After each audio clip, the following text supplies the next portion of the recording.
Taxi operators affiliated to the taxi body Santaco have suspended their services in the Eastern Cape today. The Eastern Cape Safety and Liaison Department has urged striking taxi operators to keep this strike peaceful.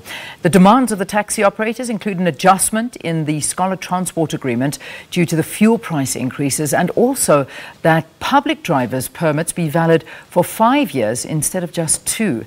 They are also complaining about the bad road infrastructure in the province. So let's get more. Busisiwe Jemsana is out and about reporting on this, on what is usually possibly one of the busiest roads in Bitsane, but now it looks like a dead road. There's nothing happening there. Talk to us a little bit more. What's going on? Indeed, Leanna, anyone who knows East London knows that when you are in Oxford Street, this is usually the busiest road in East London. And round about this time, what you call in your side of the world an Uber or a taxi cab, we call here Amaphela, and usually by this time they are hooting left, right and center, but since the early hours of the morning we have not had that at all. It's actually quite weird being in Oxford Street and not hear the sound of a hooter. We've just been seeing privately owned cars moving up and down, and I can tell you now that there is a high police visibility. Police have been patrolling since the early hours of the morning, trying to make sure that there is law and order and that the strike is peaceful. And I can tell you now that so far everything has been peaceful. We know that taxi operators are preparing to go to King Williamstown to hand over a petition to the ANC headquarters. Well, top on their grievances, Leanne, is that adjustment on the Scholar Transport Agreement. But we know that in July they met with the Transport MEC to discuss their grievances, and one would have thought that they have come to an agreement. They've agreed that the MEC would go talk to Treasury and try and find a solution as to what would compensate for the increasing fuel levy. But Leanne, I do have Gapsam Chalo, who is the provincial Santaco spokesperson, to talk to us about this. Dada, one would thought that you agreed with the MEC in July in your meeting that you'd allow her time to engage the provincial treasury to try and find a solution to your grievances. What changed? Thank you very much.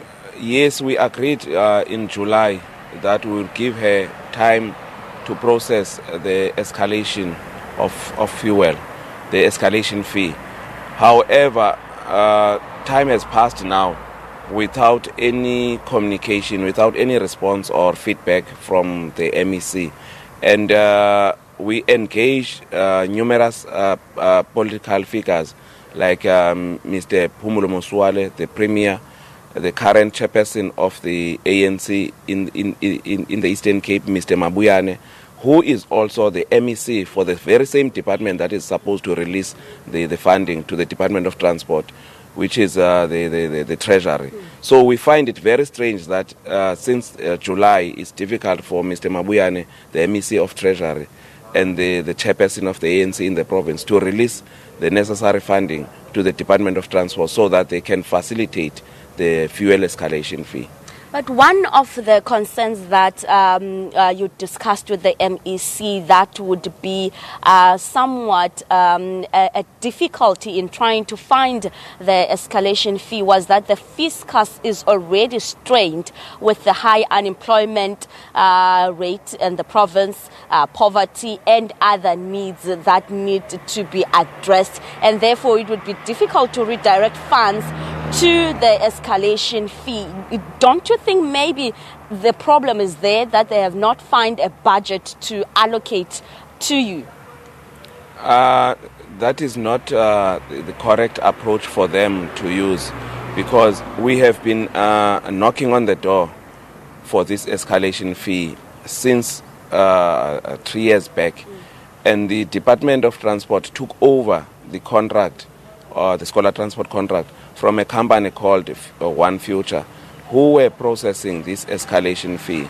However, when they inherited the scholar transport, they decided to do away with the escalation fee, which means originally the escalation fee was part and parcel of the scholar transport program. We find it very strange for them to do away with that without even considering us. And we have been giving them these complaints every year. So when they were submitting their budget to Treasury, they are supposed to do the inclusion of the escalation fee in terms of their projections for the learners that are going to be transported. But they did not do that. And now it's a total shutdown in the Eastern Cape. There have been voice notes doing rounds on social media saying that motorists are warned against moving around in the streets of the province. Can you guarantee the safety of pedestrians and motorists that are traveling to work today? Yes, our strike, Busi, is not against the motorists. It is not against the pedestrians.